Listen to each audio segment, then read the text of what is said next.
কিরে জনি, তুই এখানে কেন? আগে বল তুই এখানে কেন খানকির ছেলে? কথা ভালো করে বল খানকির ছেলে। স্যার আমাকে এখানে ডেকেছে। কেন স্যার কি তার মেয়ের সাথে ওইসব করতে দিবে নাকি খানকির ছেলে? খানকির ছেলে, তোর মাথাতে কি এইসব ছাড়া আর কিছু ঘোরে না? সারা খানকির ছেলে একটা। এ খানকির ছেলে, তুই একটা পাক্কা শুয়োরের বাচ্চা। কি রে, তোরা দুজন কি নিয়ে এখানে ঝগড়া করছিস?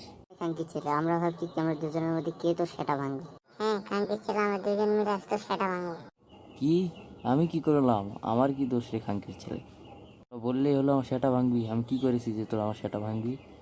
যে খানকির ছেলে, আগে বল তুই এখানে কেন এসেছিস? হ্যাঁ বল। আরে স্যার আমাকে ডেকেছে এখানে। আরে স্যার তো আমাদেরকেও ডেকেছে। আরে আমাকেও তো ডেকেছে। আচ্ছা জনি, তুই আবার ওইসব করিস নি তো স্যারের মেয়ের সাথে? না রে খানকির ছেলে, ওইসব আবার কখন করলাম?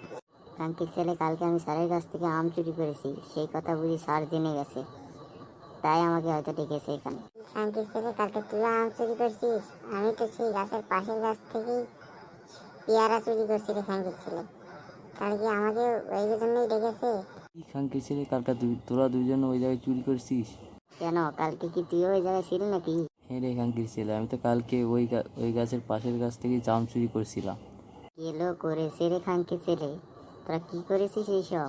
এ খানকির ছেলে এমন করে বলছে মনে হয় নিজে কিছু করেইনি। তোরা নিজেদের মধ্যে ঝগড়া করা বন্ধ করে এটা ভাব, স্যারের হাত থেকে বাঁচবো কি করে খানকির ছেলে? খানকির ছেলে শোন, এখন এখান থেকে পালাই চল। হ্যাঁ রে খানকির ছেলে, মনে হয় সেটাই ঠিক হবে, চল পালাই।